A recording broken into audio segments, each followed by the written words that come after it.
అమరావతిలో Singapore టౌన్షిప్ని lead చేసినటువంటి వ్యక్తి, సింగపూరే అమరావతిలో కట్టబోతోందన్నటువంటి నమ్మకాన్ని కలిగించినటువంటి వ్యక్తి ఈశ్వరన్. ఆ దేశానికి సంబంధించినటువంటి మంత్రి. తన మీద అవినీతి ఆరోపణలతో మంత్రివర్గం నుండి తొలగించడం, ఆ తర్వాత విచారణ జరగటం, ఇప్పుడు చివరికి నిర్ధారణ అయ్యి జైలు శిక్ష పడితే దాని మీద అప్పీల్ చేసుకోవచ్చు. కానీ అప్పీల్ చేసుకోకుండా ఒప్పుకుని లొంగిపోయి జైలుకి వెళ్ళిపోయారు.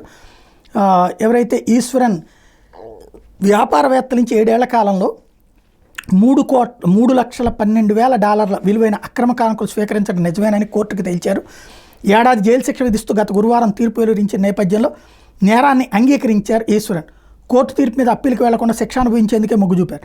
నా చర్యలకు పూర్తి బాధ్యత వహిస్తున్నా, సింగపూర్ వాసులందరికీ బేషరతుగా క్షమాపణ చెప్తున్నట్టు సోమవారం ఫేస్బుక్లో పోస్ట్ చేశారు. ఆ తర్వాత శిక్ష అనుభవించేందుకు జైలుకి వెళ్ళారు.